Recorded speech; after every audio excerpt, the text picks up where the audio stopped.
우리가 일생을 어떤 계획을 가지고 살고 있는데 어떤 부분은 내가 생각한 대로 되는 부분도 있고 어떤 부분은 이렇게 생각했는데 전혀 안 되고 어려움 당할지도 있고 수많은 사건과 수많은 환경 속에서 또 사람들과 갈등 속에서 살아오면서 마음 편할 날이 참 없는 그런 환경이 더 많은 것을 고백할 수밖에 없습니다.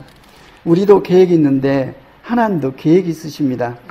그래서 우리는 하나님의 계획을 우리가 문서를 통해서 알 수가 있는데 말은 한번 해버리면 사라져버리거든요. 그런데 하나님께서는 문서로 하나님의 계획을 기록해 놓으시고 이것이 내 계획이다.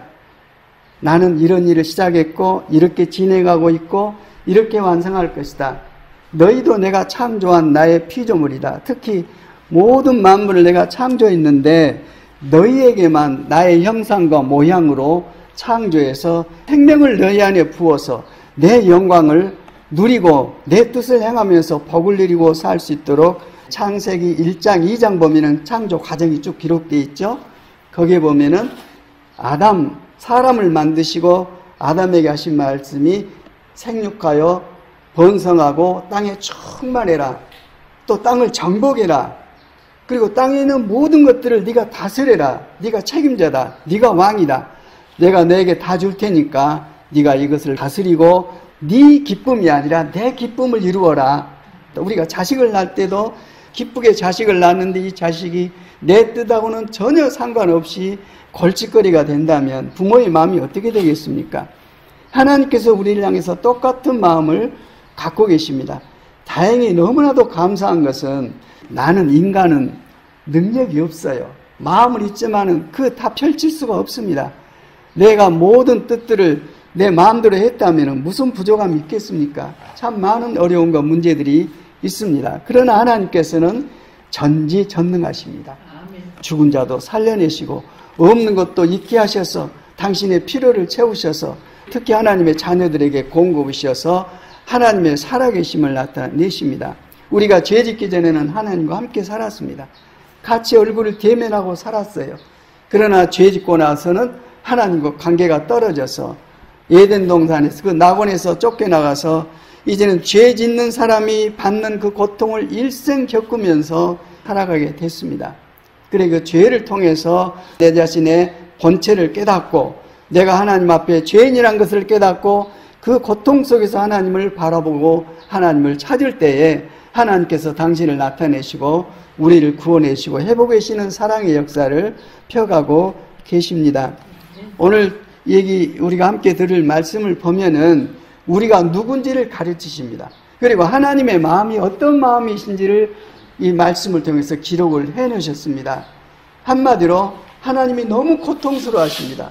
기쁨으로 우리를 만들어 놓으시고 큰 희망을 갖고 만들어 놓으셨는데 우리가 생각하는 것, 말하는 것, 행동하는 것, 하나님의 그 영광을 드러내는 것이 아니라 악의 본질로 살아갑니다. 하나님을 대적하고 하나님 말씀을 삐뚤어지게 해서 하나님 마음을 괴롭히는 일을 하는 그런 인생으로 살아가는 인생이 될 수밖에 없었습니다. 하나님께서 노아 시대 때 물로 사람을 멸망시키실 때요, 하나님께서 얼마나 고통스러웠으면은 내가 사람을 만든 것을 후회한다 그러셨어요. 예. 그러면서 노아와 7 식구 8명만 구원해내시고 나머지는 전부 물에다가 수장시켜 버렸습니다. 노아는 하나님 말씀에 순종하는 사람이었어요. 산꼭대기에다가 배를 만들려고 하니까 방주를 만들어서 약속대로 때가 되니까 하나님께서는 식구들을 전부 방주에 넣어 놓으시고는 나머지를 없애버리셨습니다. 하나님의 택한 8명의 사람들이 나왔으니까 거룩하게 되지 않은데 나온 이후로 또 바벨탑을 쌓고 하나님을 괴롭히고 대적하는 그 모습들 자체가 그들이 불행입니다. 하나님을 대적하면 불행이에요. 순종하면 복이고, 그런데도 불구하고 본성으로 이렇게 대적한단 말입니다. 왜 그렇게 됐습니까? 선악과를 따먹고 나서 그 능력이 들어와 버렸어요. 이걸 먹으면 너희는 반드시 죽는다 그랬거든요. 죽는다는 것은 복을 못 누린다는 것입니다. 이 복의 근원은 하나님이시죠. 나를, 내 장기를 어머니 모태에서 만드신 분이 하나님이세요. 시편 139편에 보면은 내게 정해진 날들이 시작되기도 전에 내가 응애하고 태어나서 하루를 살기도 전에 하나님의 책에 내 모든 일생의 일들을 기록해 놓으셨다고 말씀을 해놓고 계십니다. 이처럼 하나님께서는 나의 문제를 이미 아시고 내 일생을 주관하고 이끌어 가십니다. 참으로 감사한 것은 일생 사는 가운데 하나님을 믿는 믿음을 주셔서 하나님의 음성을 듣도록 하시고 음성을 통해서 하나님의 계획을 깨닫도록 하시고 내가 생각했던 모든 것들을 점점점 버리면서 믿음이 자라서 하나님의 계획을 나의 뜻으로 생각하고 순종해 나가면 하나님께서는 나를 통해서 모든 뜻들을 이루시고 영광을 받으십니다. 하나님의 뜻은 선하고 영광스러우십니다. 만물을 창조하신 그분의 계획이 내게 세워졌으면 얼마나 영광되겠습니까? 믿으면 그대로 이루십니다. 그러나 믿지 아니하면 이제는 떨어져 나가는 것입니다. 믿을 때 그걸 이루시고 그 하나님의 일들이 내게 이루어질 때에 나는 이루어진 그 일을 통해서 하나님의 영광을 누리고 삽니다. 우리가 계획하고 있는 일들이요, 주님을 믿는 믿음 안에서 무슨 일을 하든지 하나님의 선하신 마음이 내게 들어와서 그 뜻을 행하고 있으면은 내가 하는 계획이 아닙니다. 하나님의 계획이 이루어질 때에 비록 시골에서 내가 산다 할지라도 내가 하고 있는 일을 하나님의 계획 안에서 필요하면 국가적인 일을 할 수도 있고 필요하면 온 지구의 인류를 위해서 어떤 일을 행할 수도 있고요. 무슨 일을 하든지 크고 작든 간에 거기에 하나님의 기름 부음이 임하면 그 능력이 됩니다. 영광이 됩니다. 그런 삶을 일생을 살고 마무리를 하면 내가 어떤 상황에 들어간다 할지라도 두려움이 없습니다. 내 일생이 하나님 안에서 진행되졌고 내 일생이 끝난 다음에 이 육신의 옷을 벗고 그 다음에 하나님께서 계획하신 일들을 성령님을 통해서 이미 다 알기 때문에 그 세상을 떠는 그 순간에 하나님께 감사드리면서 아주 평안하게 기뻐하면서 죽음 자체가 하나님께 드리는 예배입니다. 그렇게 해서 담대하게 일생을 마치고 일생 과정을 돌아보니까 하나님께서 나를 그렇게 인도해 주셨구나. 나를 그렇게 사랑하셨구나. 나를 그렇게 걱정하시고 나를 지키셔서 결국 하나님의 뜻 가운데 나를 세워놓으시고 이처럼 내 일생을 아름답게 평안하게 인도해 주셨구나 하는 그런 신앙 고백을 마지막에 우리 모두가 할 수 있을 것입니다. 그것은 내가 고백한 게 아니라 내 안에 계신 하나님이 그걸 고백하게 하십니다. 이게 믿음의 비밀입니다. 내 일생을 내가 허덕거리며 산 게 아니라 내 일생을 전지전능하신 하나님께서 내 안에 계셔서 당신께서 나의 생각을 컨트롤하고 나는 주님을 따르면서부터 내 인생이 바꿔지는 것을 압니다. 얽매이지도 않고 조잡하지도 않고 마음이 항상 기뻐요 열려있고 그래서 그 마음으로 행하다 보니까 하나님의 엄청난 손길로 내 일생이 진행돼서 정말 감사드리고 후회 없는 인생을 살 것입니다. 그러나 그렇지 않냐고 하나님 없이 욕심이 죄를 낳고 죄가 심판과 죽음을 낳는다고 했거든요. 하나님 없이 내 고집, 내 욕심으로 내 일생을 산다 할 것 같으면 아무리 내가 빌딩 100채를 준비해놨다 할지라도 내가 죽는 순간 나하고는 아무 상관이 없게 돼버립니다. 재산이 나하고 뭔 상관입니까? 명예가 나하고 뭔 상관입니까? 내가 죽는 그 순간에 다 분리가 됩니다. 나하고는 상관이 없습니다. 더 큰 문제는 사람이 한번 죽는 것은 하나님께서 정하신 것이고 죽음 다음에 둘째 심판이 있습니다. 두 번째 죽음이 있습니다. 영원한 구원, 영생으로 살든지 영원한 형벌, 지옥불에서 영원히 살든지 그러한 우리의 일생이 오직 성경에만 기록되어 있습니다.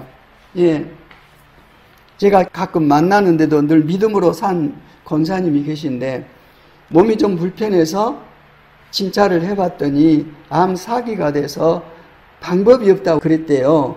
그분 하신 말씀이 아이고 나는 죽게 되었구나 그게 아니라 하나님이 부르시면 이대로 가지요 하고 감사하고 그러니까 의사가 놀래가지고 일단 수술을 한 11시간 했다고 그럽니다. 그 결과가 어땠을지는 이 생명이 하나님께 있기 때문에 내가 부활이요 생명이다.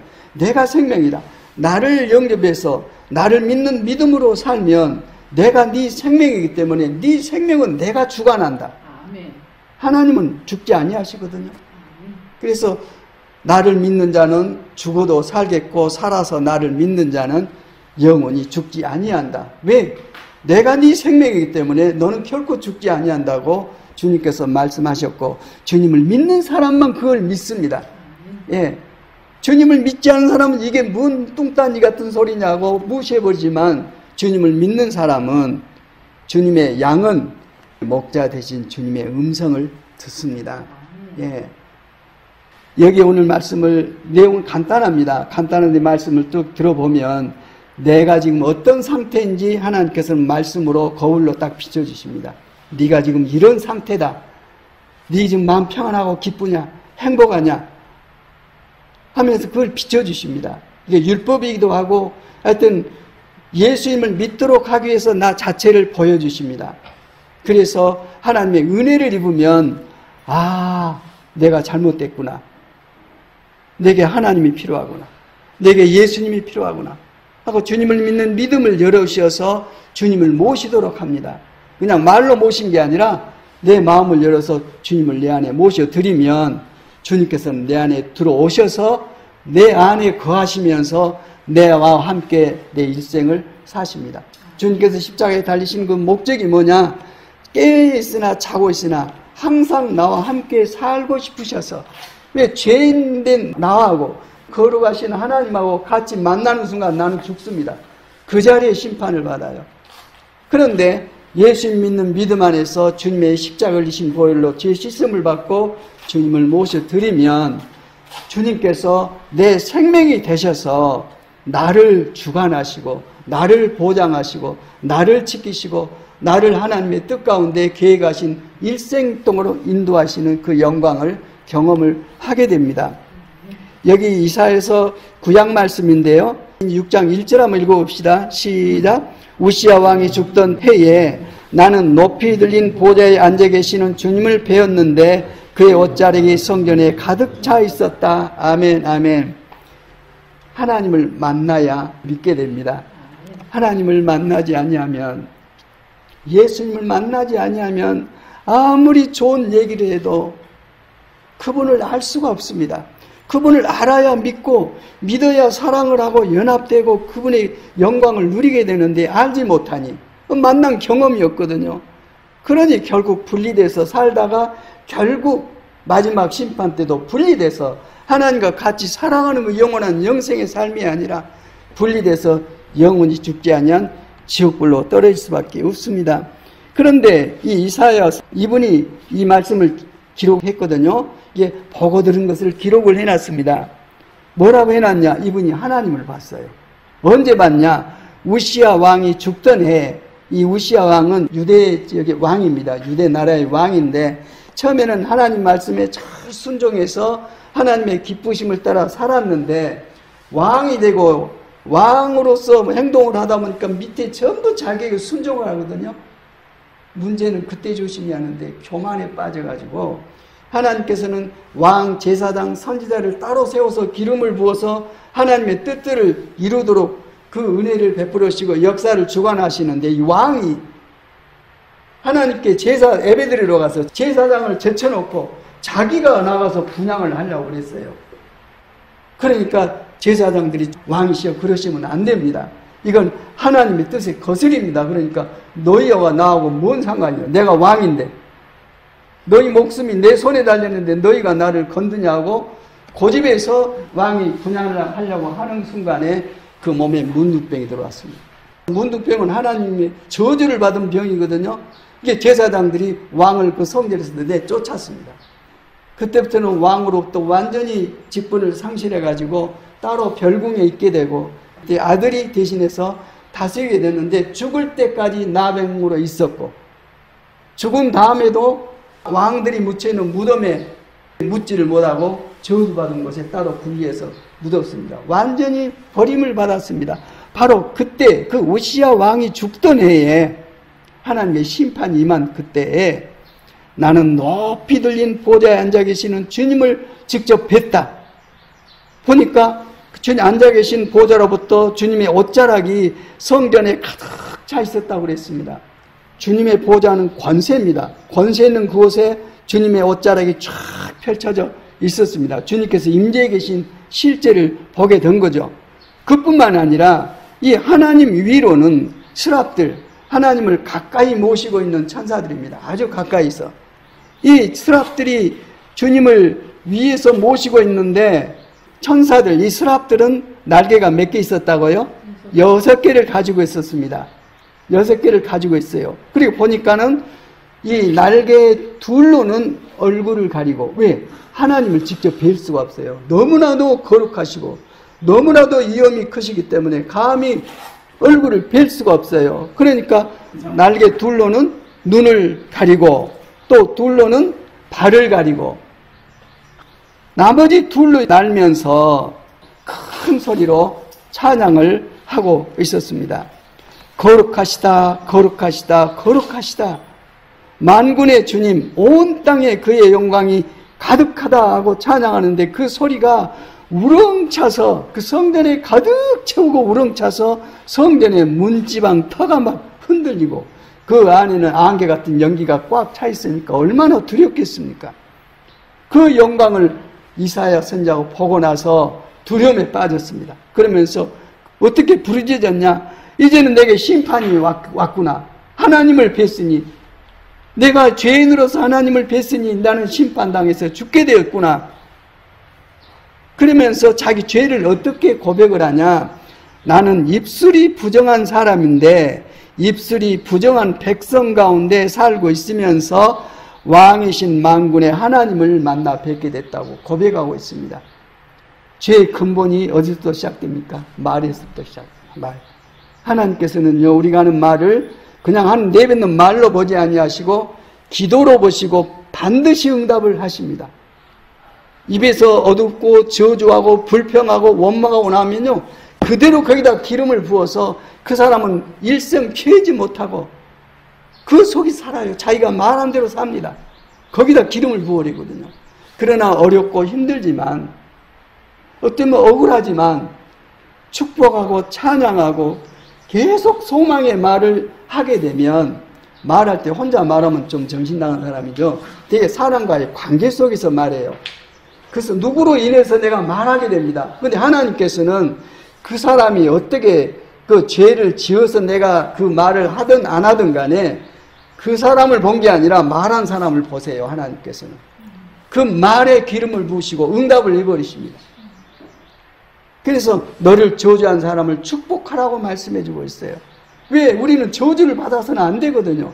축복하면 거기에다가 기름을 부어서 이 축복이 그 사람에게 들어갈 만하면 들어가고 들어갈 자격이 있으면 그 축복이 네게로 다시 돌아온다고 말씀해 주면서 천국은요, 장차 살아갈 곳은 저주가 없어요. 누구를 판단하고 심판하고 저주하고 그게 왜 생긴지 아시죠? 선악과 따먹고 나서 그랬어요. 선악을 자기가 판단해서 자기가 정죄하고 심판하고 난립니다. 하나님이 하시는 건데 지가 하면서 하나님을 무시하고 하나님의 영광과 권위를 대적하고 있어요. 하나님께서 가만히 계시겠습니까? 심판을 내리십니다. 우리 일생이 그래서 어둡게 살아왔어요. 이걸 알았다면, 어려서부터 이 하나님의 뜻을 알았다면 이러지를 못하고 빛 가운데 살았을 텐데 뭐가 뭔지를 모르고 막 엉클어지고 뒤죽박죽 살아온 인생이 우리가 살고 있는 결과입니다. 지금. 예. 아브라함처럼 인도를 받고 살고 있는 것은 틀림없습니다. 그러나 어떤 일을 행할 때 거기서 복을 받고 거기서 융생했으면 좋은데 나그네 생활을 살아요. 여기서 안 되니까 저리 가고 저기서 안 되니까 저리 가고 이런 모양으로 살아요. 그러나 우리가 하나님의 음성을 듣는 그 자리, 하나님 말씀에 순종하는 그 자리가 어떤 자리라 할지라도 그 자리에서 주님의 음성을 듣고 주님의 뜻대로 순종해 나가면 거기가 바로 하나님의 나라가 됩니다. 하나님의 성전이 됩니다. 제일 문제는 구약시대 때는 지시를 받아서 건물을 짓고 거기 안에 하나님께서 임재하셨거든요. 지금은 건물 속에 안 계세요. 사람의 손으로 지은 곳에 안 계시고 하나님께서는 당신이 건축하신 생명성전에 임하십니다. 거기가 어디입니까? 예수를 믿고 있는 그 사람입니다. 건물에 안 계세요. 당신을 정말 믿고 모시고 있는 그 사람 안에 임재하셔서 여기 말한 그 보좌를 거기에 세우시고 그 안에서 당신의 뜻들과 계획들을 펼쳐나가십니다. 장소가 문제가 아니라 사람이 문제입니다. 여기도 뭐 엄청난 건물이 아니죠. 하나님께서는 이 건물에 안 계세요. 어디 계세요? 믿는 그 사람 안에. 믿는 사람 안에 하나님의 생명이 있고 하나님의 이름이 있고 하나님의 계획이 있고 하나님의 영광과 권능이 있어서 그 사람을 주목하고 있습니다. 그 사람을 통해서 하나님의 뜻들이 이루어질 때 세상 그 어떤 피조물도 이 사람을 막을 수가 없습니다. 하나님을 누가 막습니까? 다 엎드려서 순종합니다. 지금에 있어서는 우리가 예수 그리스도를 우리 안에 모시고 있습니다. 주님께서 십자가에서 인류의 죄를 구속하시기 위해서 처절하게 죽으셨지만 부활하시고 승천하셔서 하나님의 영광을 취하고 계시고 만물이 예수님의 이름 앞에 무릎을 꿇고 있습니다. 만물이 예수님께 순종하고 있어요. 하늘에 있는 것, 바다에 있는 것, 땅에 있는 것, 보이는 것, 보이지 않는 모든 권세가 예수 그리스도 이름 안에 무릎을 꿇고 있습니다. 예수님을 내 안에 모시고 있으면은 내 안에 계신 주님으로 말미암아 만물이 순종을 합니다. 이래서 드디어 만물을 정복하고 다스리고 하나님의 영광을 아담이 잃어버렸던 것을 둘째 아담으로 오신 예수님으로 말미암아 권세를 다시 덧입고 살게 되는데 이 사람처럼 행복한 사람은 없습니다. 두려움 없습니다. 불평 불만 없습니다. 하나님의 영광만 가득해서 거룩하다 거룩하다 거룩하다. 내가 그런 게 아니라 나를 보는 사람들이 나를 보고 그런 얘기를 해요. 하나님은 말로만 하신 분이 아니라 살아계십니다. 믿는 사람 안에 살아계십니다. 겉으로 볼 때는 아무것도 아니어도 정말 믿는 사람을 하나님께서는 보석과 같이 여기시고 너는 내 작품이다. 내가 너를 낳았다. 내가 너를 기뻐한다. 너는 내 사랑하는 아들이다 하고 예수님과 똑같이 우리를 생각하시고 그 뜻들을 펼쳐나가시는데 기적들이 말도 못하게 일어납니다. 그 사람 안에는 자기가 없습니다. 그럼 누가 있을까요? 하나님이 그 안에 계세요. 모든 일들이 하나님의 계획과 영광과 뜻들로 펼쳐져서 내가 엄청난 일들을 해놨는데도 내가 한 걸로 인정을 하지 않냐고 이건 하나님께서 하셨다고 말을 합니다. 진짜 그렇게 하셨습니까? 우리를 그렇게 변화시키셔서 일생을 억눌리고 살지 않고 두렵지 않고 방황하지 않고 괴롭지 않고 하나님의 영광의 임재 속에서 살아갈 수 있도록 우리를 부르시고 우리를 이끌어 가십니다. 이끌어 가실 때 첫째는 말씀입니다. 말씀으로 계속 내 안에 기름 부으셔서 이제는 내 말, 내 생각이 아니라 하나님의 생각, 하나님 말씀이 내 안에 임재하셔서 하나님께서 말씀하시면 그대로 이루시거든요. 말씀을 대적할 자 없습니다. 그래서 이로 말미암아 믿음을 갖게 되고 믿음을 통해서 내 안에 계신 살아계신 하나님의 뜻들을 행하게 되는데 예수 믿는 그 순간에 하나님께서는 성령으로 내게 세례를 부으셔서 성령님을 통해서 이 일을 실제로 이루어가고 계십니다. 지금 어떤 상태 누구도 판단 못합니다. 그러나 마지막 때는 생명 있는 자와 없는 자로 나눕니다. 하나님의 생명책에 기록된 사람들만 하나님 나라로 들어가고 생명책에 기록지 않은 사람들은 자기 일생하는 행동이 기록된 행위책이 있어요. 이건 여러 권입니다. 생명책은 한 권뿐입니다. 하나님의 생명, 예수 믿는 믿음으로 거듭나서 하나님의 생명을 얻는 자들이 하나님 나라에 들어가고 나머지는 전부 생명이 없기 때문에 생명이 없는 것은 쓰레기입니다. 그래서 유황불에 던져버려요. 사람도 생명이 없으면 쓰레기입니다. 그래서 던져버립니다. 이런 속에서 살고 있는 이 비밀을 누가 알겠습니까? 이 비밀을요. 하나님의 자녀들만, 하나님의 택함 받은 사람들만 합니다. 이게 바로 이 성경에 기록되어 있습니다. 예. 이제는 이 심판과 재앙이 내게 닥치겠구나. 이제 나는 죽게 되었구나. 나는 입술이 부정한 사람인데 입술이 부정한 백성 가운데 살고 있으면서 거룩하신 만군의 하나님을 만나 뵙다니 하고 두려움에 빠질 때 하나님을 섬기고 있는 스랍들 가운데 하나가 와서 제단에서 타고 있는 숯불을 부짓개로 집어서 손에 들고 날개가 있으니까 이 이사야 선지자에게 날아와 가지고 어디다 댔어요? 입술에 댔어요. 이 입이 큰 문제입니다. 차라리 입을 다물고 있으면 심판 덜 받는데 너무 똑똑해가지고 하나님보다 더 똑똑해가지고 하나님보다 더 말을 많이 하는데 그 말이 살리는 말이 아니라 죽이고 어둡고 결국 마귀 말이에요. 마귀 말. 예, 아주 망하게 하는 말들입니다. 숯불을 갖다 댐으로써 숯불은 불은 심판입니다. 하나님의 심판이 끝이 나고 너의 악은 사라지고 너의 죄는 사해졌다 하고 수랍이 말을 합니다. 이게 죄를 씻으신 다음에 하나님께서 이제는 이사야 선지자에게 말씀을 하세요. 내가 누구를 보낼까? 하나님께서 창조하신 세상이 저처럼 부정한 입술 속에서 하나님의 영광이 완전히 깨져가지고 생지옥이 돼 있는데 저 세상을 향해서 내 말을 누가 가서 전해줄까? 내가 누구를 보낼까? 그러니까 이사야 선지자께서 제가 여기 있습니다. 저를 보내주십시오. 하고 순종을 했습니다. 그럴 때 하나님께서 중요한 말씀을 하십니다. 이 말을 가서 전해라. 이것이 하나님 나의 말이다고 보내는데 그 빨간 글씨 한번 읽어봅시다. 시작. 너는 가서 이 백성에게 너희가 듣기는 늘 들어라. 그러나 깨닫지는 못한다. 너희가 보기는 늘 보아라. 그러나 알지는 못한다 하고 일러라. 너는 이 백성의 마음을 둔하게 하여라. 그 귀가 막히고 그 눈이 감기게 하여라. 그리하여 그들이 볼 수 없고 들을 수 없고 또 마음으로 깨달을 수 없게 하여라. 그들이 보고 듣고 깨달았다가는 내게로 돌아와서 고침을 받게 될까 걱정이다. 거기까지요. 믿고 순종해서 회개하고 돌아오라 이 말이 아니라 완전 반대되는 말을 합니다. 너희가 듣기는 늘 들어라. 그러나 깨닫지 못한다. 너희가 보기는 늘 봐라. 눈 뜨면 다 보죠. 그러나 알지 못한다. 그러면 하신 말씀이 너는 가서 이 백성의 마음을 더 둔하게 해버려라. 귀가 막히고 눈이 감기해서 아무것도 듣지 못하고 보지 못하게 만들어버려라. 그러면서 그들이 혹시라도 회개하고 돌아와서 고침을 받을까 하나님께서 그 걱정을 하고 있어요. 지금 이 상태로서는 어떤 상태입니까?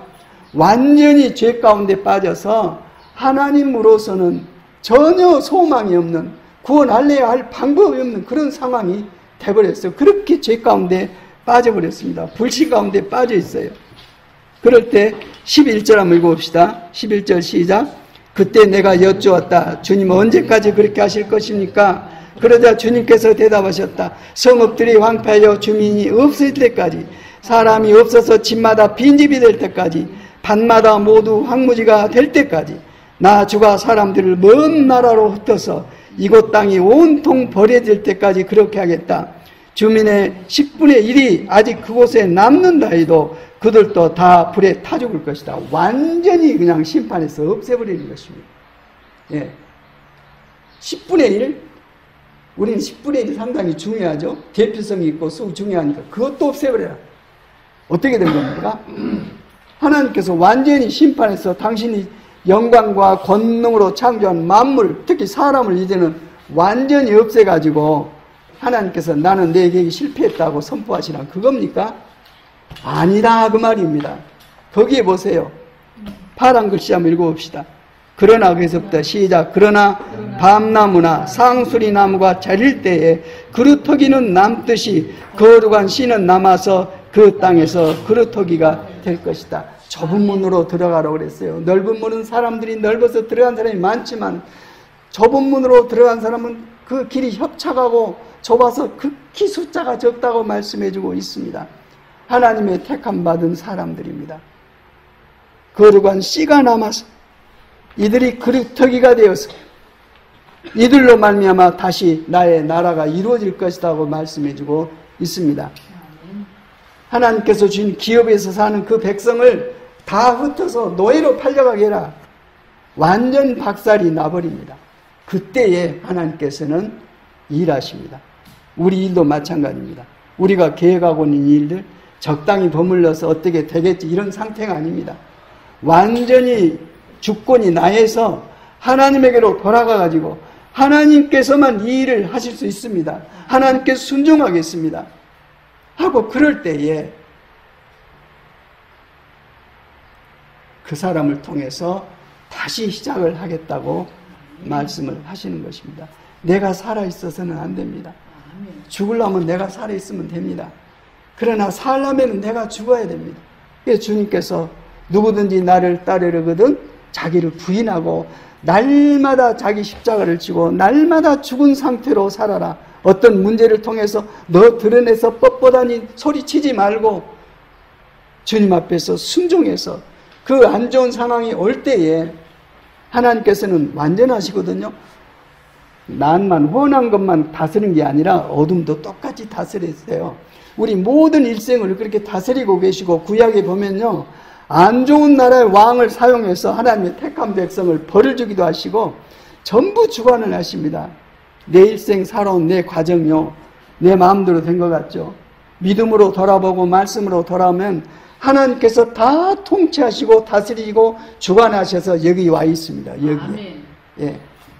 주님만 의지하고 주님께서 인도하신 대로 따라가서 주님께서 이 거룩한 씨, 남아있는 이 믿음의 씨를 통해서 당신의 뜻들을 이루신다고 말씀하는 이 언약 말씀을 하나님께서 말씀대로 이루실 것입니다.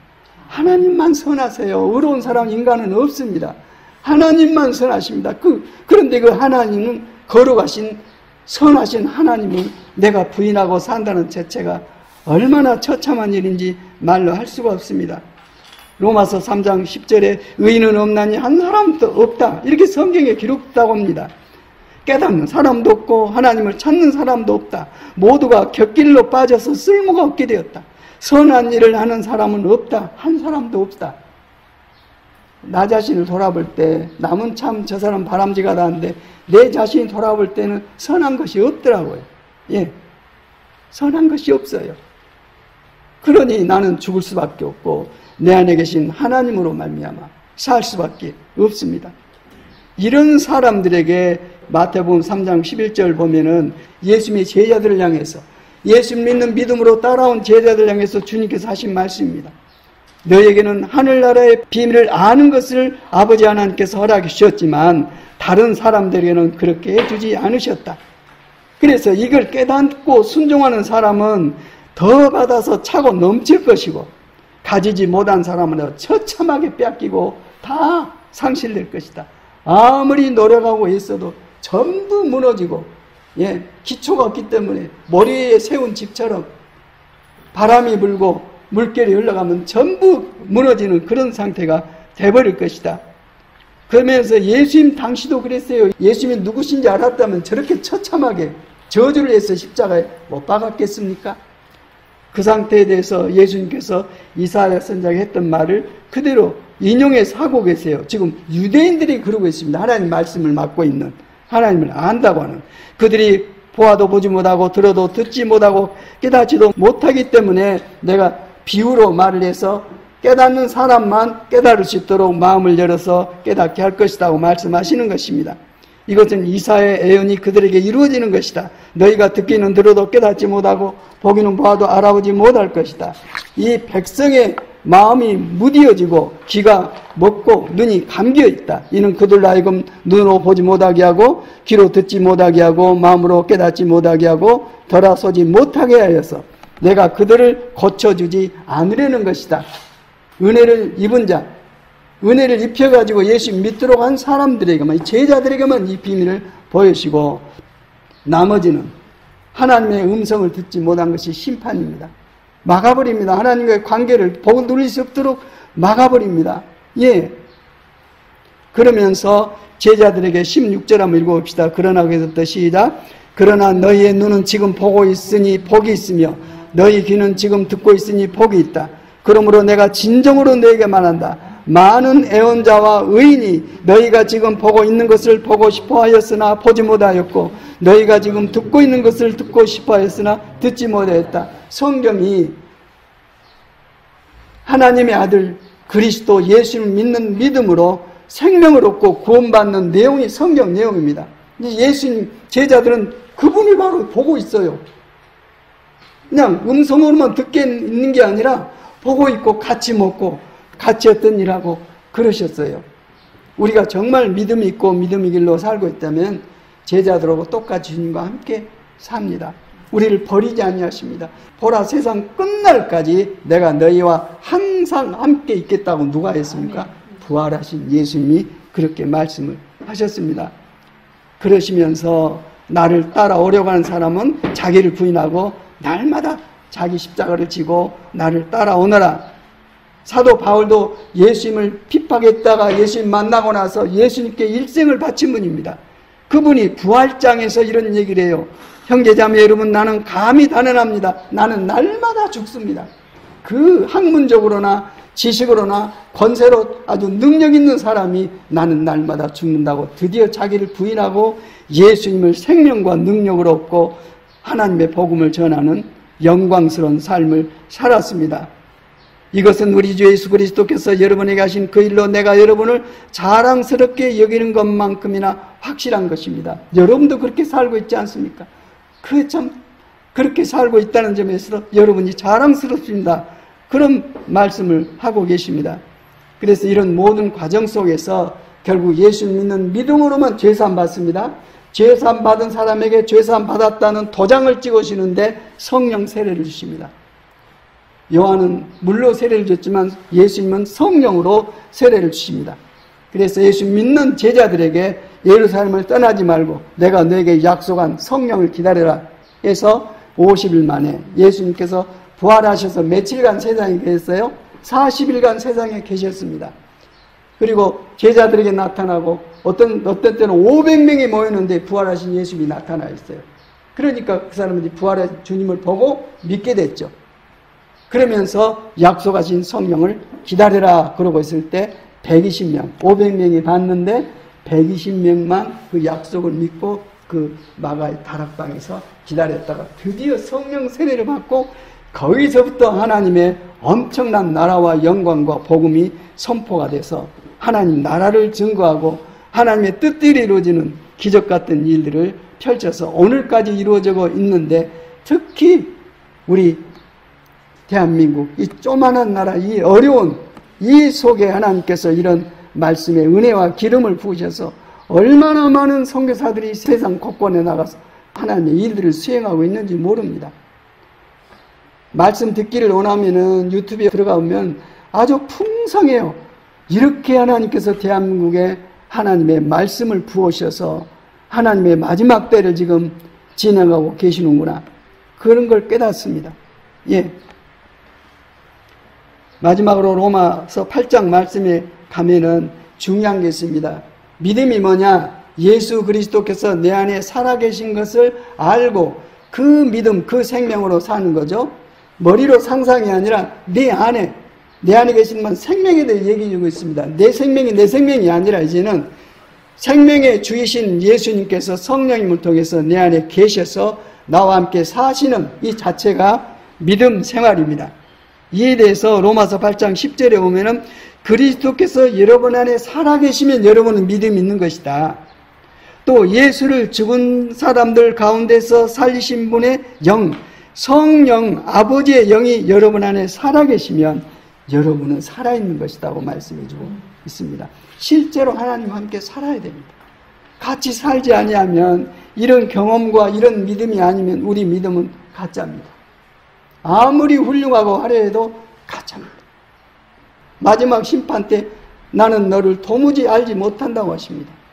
육신을 입고 이 땅에 살 때 주님과 함께 사는 것이 믿음 생활입니다. 정말 주님을 영접해서 실제로 사는 것, 내가 뭘 하든지 같이 사는 이것이 바로 믿음 생활입니다. 그러시면서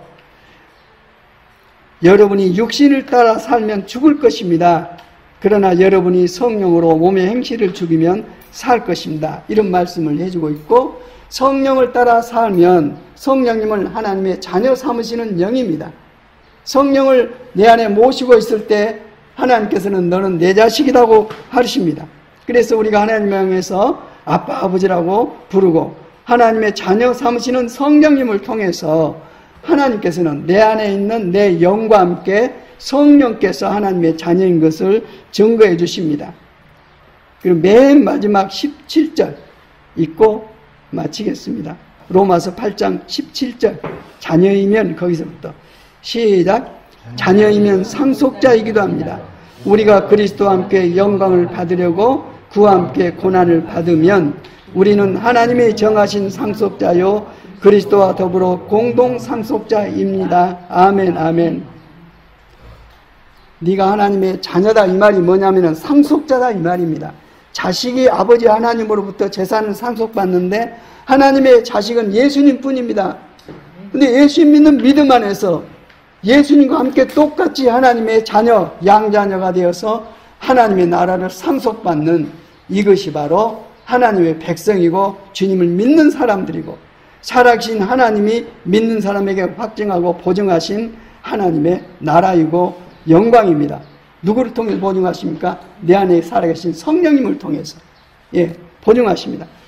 그러면서 성령님을 통해서 사는 이 삶이 이제는 하나님과 함께 사는 삶이기 때문에 여러분이 어려움을 당한다 할지라도 두려워하지 말라고요. 염려하지 말라고요. 고난을 받으라고 그럽니다. 그걸 통해서 영광을 나타내신다고 말씀해주고 있습니다. 그래서 우리가 그리스도와 함께 영광을 받으려고 그와 함께 고난을 받으면 우리는 하나님의 정하신 상속자요 그리스도와 더불어 공동 상속자라고 말씀해주고 있습니다. 똑같이 하나님 말씀을 받았습니다. 이게 살고 죽는 말씀인데 어떻게 받았는지는 모르겠습니다.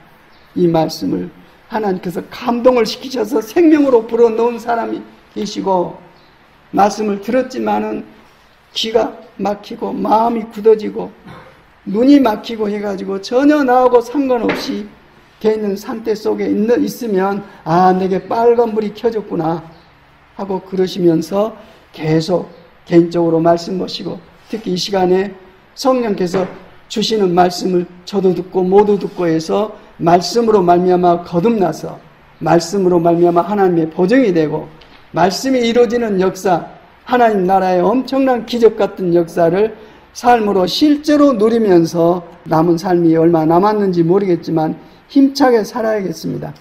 죽어서 천국 간다 말이 맞습니다. 그러나 이 땅에서 그 천국을 경험하지 못하면 이 땅에서 살아계신 하나님을 경험하지 못하면 구원받는 사람 아닙니다. 앞으로 천국 못 들어갑니다. 하나님이 나를 모르십니다. 이러기 때문에 우리가 정말 하나님의 부어주신 겸손한 마음으로 말씀을 통해서 나를 깨닫고 주님을 모신 믿음으로 새로워져야 하겠다는 마음으로 하나님 앞에 기도와 간구를 할 때에 은혜를 베풀어 주셔서 우리를 회복해 주실 것입니다. 말이 아니라요 살아있는 사람 움직이면 그 말씀의 상태가 다 드러납니다. 삶입니다. 생명입니다. 생명은 속일 수가 없습니다. 이렇게 해서 내가 살면 나하고 접촉한 사람이 삽니다. 내 가족이 되든지 내 직장에서 어떤 사람들 만나든지 내가 살아있으면요 나를 통해서 당신을 드러내십니다. 권세입니다. 이게 하나님의 영광과 권세가 우리 안에 약속되어 있습니다. 믿음으로 우리가 동일하게 이 기업을 누리고 얽매이지 않고 당당하게 세상을 살아가는 우리들이 되기를 하나님께 간절히 기도하고 소원합니다. 아멘. 아버지 하나님 감사합니다. 이 시간에 말씀을 주셨습니다. 말씀이 하나님이시고 말씀을 통해서 우리를 새롭게 창조하시고 말씀을 통해서 하나님의 뜻들을 이루시고 영광을 나타내신 줄 믿습니다. 두려워하지 않도록 도와주시고 오직 성령과 말씀에 매어서 예수 그리스도 이름으로 세상을 다스리며 하나님의 영광을 선포하는 은혜를 마음껏 펼치며 영광 가운데 살게 하옵소서. 예수 그리스도 이름으로 기도드립니다. 아멘, 아멘.